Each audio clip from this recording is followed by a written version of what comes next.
Hello, ഇന്ന് നമ്മൾ 5ാം ക്ലാസ്സിൻ്റെ സോഷ്യൽ സയൻസിൻ്റെ ആൻസർ കീയാണ് ചെക്ക് ചെയ്യുന്നത്. നമുക്ക് ആദ്യം തന്നെ ഒരു മാപ്പ് തന്നിട്ടുണ്ട് അല്ലേ, എന്നിട്ട് ഇവിടെ കുറച്ച് ഹിൻസ് തന്നിട്ടുണ്ട്. ഇനി നമ്മളിവിടെ ഫില്ല് ചെയ്യണം. അപ്പോൾ ആദ്യത്തെ ഹിൻറ്റ് നോക്കാം. District of Kerala that share borders with Karnataka state. അപ്പം നമുക്ക് നോക്കാം, കർണാടക സ്റ്റേറ്റുമായിട്ട് ബോർഡർ ഷെയർ ചെയ്യുന്ന കേരളത്തിലെ ജില്ലകൾ ഏതൊക്കെയാണ്? ഇവിടെ കാസർഗോഡും കണ്ണൂരും വയനാടുമാണ്. വയനാട് നമുക്ക് ഓൾറെഡി ക്വസ്റ്റ്യനിൽ തന്നിട്ടുണ്ട്. അടുത്തത് കാസർഗോഡും കണ്ണൂരാണ്. ഓക്കെ, അടുത്ത ക്വസ്റ്റ്യൻ നോക്കാം. District that share borders with only one district.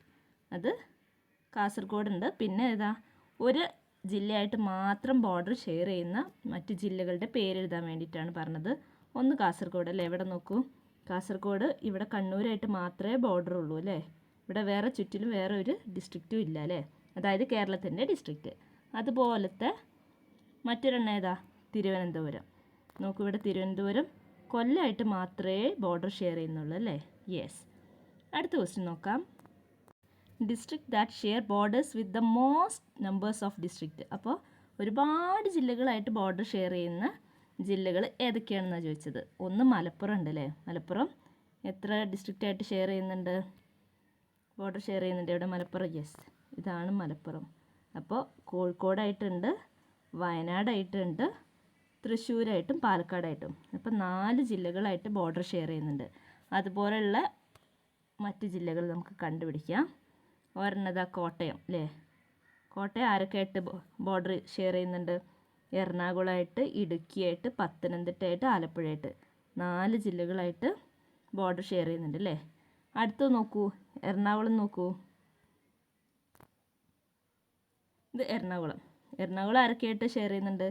ആലപ്പുഴയായിട്ടുണ്ട്, കോട്ടയമായിട്ടുണ്ട്, ഇടുക്കിയായിട്ടുണ്ട്, പാലക്കാടായിട്ടുണ്ട്, തൃശ്ശൂരായിട്ടുണ്ട് അല്ലേ.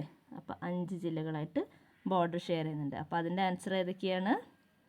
നമുക്ക് ഏതൊക്കെ എഴുതാം? കോട്ടയം, എറണാകുളം എഴുതാം അല്ലേ. മലപ്പുറം ഇവിടെ ഓൾറെഡി അവർ തന്നിട്ടുമുണ്ട്. യെസ്. നമുക്ക് അടുത്ത ക്വസ്റ്റ്യൻ നോക്കാം.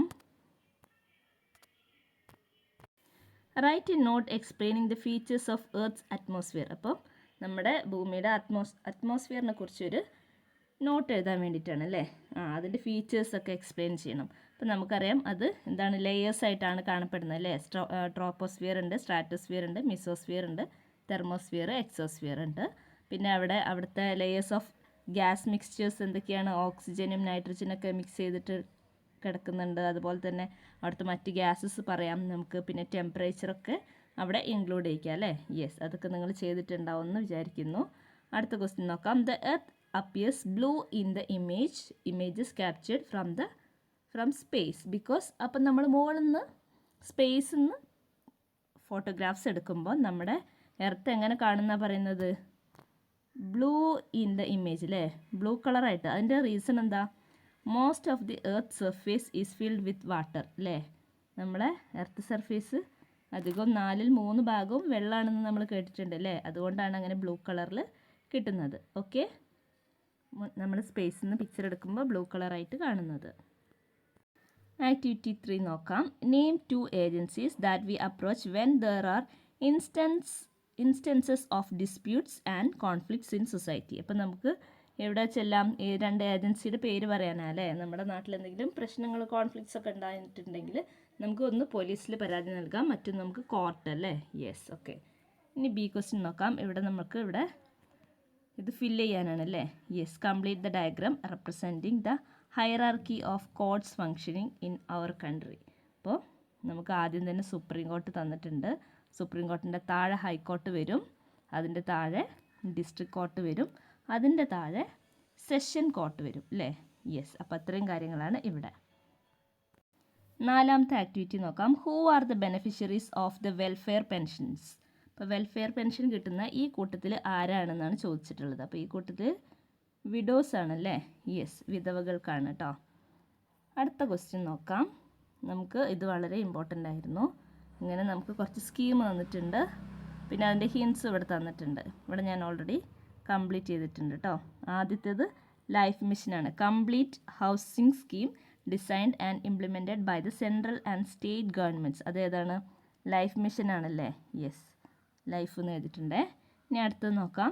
Scheme envisaged to ensure socio-economic empowerment of fisher woman, അതാണ് ഏത്, തീരമൈത്രി അല്ലേ? യെസ്, തീരമൈത്രി. ഓക്കെ, മൂന്നാമത്തെ നോക്കാം. Rehabilitation scheme implemented by the state government for the differently able job seekers, അതാണ് കൈവല്യ അല്ലേ? The last one, project to provide transportation facilities for tribal students to reach the school, അത് വിദ്യാവാഹിനിയാണ് അല്ലേ? യെസ്, വിദ്യാവാഹിനി. Okay, yes. അടുത്ത question നോക്കാം. Observe the pictures related to road safety, write the idea conveyed in each picture in the box. അപ്പോൾ നമുക്കിവിടെ 4 points തന്നിട്ടുണ്ട്, അതുപോലെ 4 ചിത്രവും തന്നിട്ടുണ്ട്. എന്നിട്ട് അതിന് മാച്ച് ആയിട്ടുള്ളത് എഴുതിയെടുക്കാനാണ് അല്ലേ? യെസ്. അപ്പോൾ നോ സൈക്ലിംഗ്, സൈക്കിളിൻ്റെ പിക്ചർ ഇവിടെ ഉണ്ട്, ഇവിടെ നോ സൈക്ലിംഗ് വരും. അടുത്തത് എന്താണ്? ഡോണ്ട് ഹോൺ അല്ലേ, ഹോൺ അടിക്കരുത്. അടുത്തത് നോ പെഡസ്ട്രിയൻ അല്ലേ, ഇവിടെ നടക്കാൻ പറ്റില്ല. യെസ്. അടുത്തത് വിയർ ഹെൽമെറ്റ്, ഇതൊക്കെ എളുപ്പമായിരുന്നു അല്ലേ? യെസ്, സിമ്പിളായിട്ടുള്ള കാര്യമായിരുന്നു അല്ലേ? ഇതൊക്കെ എല്ലാവരും എഴുതിയിട്ടുണ്ടാവും. അടുത്ത ബി ക്വസ്റ്റിനും റോഡ് സേഫ്റ്റി ആയിട്ട് ബന്ധപ്പെട്ടിട്ടുള്ളതാണ്. Identify the statement that does not match the guidelines for safety of pedestrians. അപ്പോൾ വഴി യാത്രക്കാർക്ക് അവരുടെ സേഫ്റ്റിനെ കുറിച്ചിട്ടുള്ള കുറച്ച് കാര്യങ്ങളാണ് പറയുന്നത്. ഇതിൽ മാച്ച് ചെയ്യാത്തത് ഏതാണ്? Pedestrians can move through any side of the road അല്ലേ? അങ്ങനെ എല്ലാ സൈഡിലും കയറി നടക്കാനൊന്നും കാൽനട യാത്രക്കാർക്ക് പറ്റില്ല. ഓക്കെ, ഡി ആണ് അതിൻ്റെ ശരി ഉത്തരം കേട്ടോ. അടുത്തത് 6ാമത്തെ ആക്ടിവിറ്റി നോക്കാം. Complete the concept map that shows the side effects of climate change. Yes, അപ്പോൾ ക്ലൈമറ്റ് ചേഞ്ചിൻ്റെ സൈഡ് എഫക്ട്സ് ആണ് നമ്മളോട് ഇവിടെ ഒരു പിക്ചർ തന്നിട്ട് അത് കംപ്ലീറ്റ് ചെയ്യാൻ പറഞ്ഞത്. ഇവിടെ അൺടൈംലി റെയിൻ കൊടുത്തിട്ടുണ്ട് അല്ലേ? യെസ്. അടുത്തത് നമുക്ക് എന്ത് എഴുതാം? മെൽറ്റിംഗ് ഗ്ലേഷ്യേഴ്സ് എഴുതാം അല്ലേ? മഞ്ഞുമലൊക്കെ ഉരുകുന്നത് നമുക്ക് എഴുതി ചേർക്കാം അല്ലേ? Melting glaciers. അടുത്തത് എന്തെഴുതാം? സീ ലെവൽ ഉയരുന്നത് എഴുതാം അല്ലേ? മെൽറ്റിംഗ് ഗ്ലേഷ്യേഴ്സ്, അതുപോലെ തന്നെ റൈസിങ് സീ ലെവൽ അല്ലേ? റൈസിങ് സീ ലെവൽ എഴുതാം. നിങ്ങൾ നന്നായിട്ട് എഴുതണേ, ഇവിടെ കറക്റ്റ് എഴുതാൻ പറ്റുന്നില്ല. പിന്നെ എക്സ്ട്രീം വെതർ എഴുതാം അല്ലേ? Yes, extreme weather, extreme weather എഴുതാം. അതുപോലെ തന്നെ നമുക്ക് എന്തെഴുതാം? സ്പ്രെഡിങ് ഡിസീസ് എഴുതാം അല്ലേ? Yes, spreading diseases. ഓക്കെ, അപ്പോൾ എന്തൊക്കെയാണ്? മെൽറ്റിംഗ് ഗ്ലേഷ്യേഴ്സ്, മഞ്ഞുമല ഉരുകുന്നു. റൈസിങ് സീ ലെവൽ, കടലിലെ ജലനിരപ്പ് ഉയരുന്നു. പിന്നെ extreme weather, spreading of disease. Okay, അപ്പം നിങ്ങൾക്ക് അറിയുന്ന രീതിയിൽ വേറെ എന്തെങ്കിലും ഉണ്ടെന്നുണ്ടെങ്കിൽ അത് എഴുതിയാലും മതി കേട്ടോ. ഞാൻ ഈ കാണിക്കുന്ന ഇത് തന്നെ എഴുതണം എന്നില്ല, നിങ്ങൾക്ക് അറിയാവുന്ന മറ്റുത്തരങ്ങൾ എഴുതിയാലും ശരിയാണ്. ബി ക്വസ്റ്റ്യൻ നോക്കാം. Identify the animal that seen in the desert. അത് നമുക്ക് എല്ലാവർക്കും അറിയാം, ക്യാമലാണ് അല്ലേ? സിമ്പിളായിട്ടുള്ള ക്വസ്റ്റ്യൻ ആയിരുന്നു. അടുത്ത 7ാമത്തെ നോക്കാം. Using the hints given below write a short note on the characteristics of your locality. അപ്പോൾ ഇത് എളുപ്പമായിരുന്നു അല്ലേ?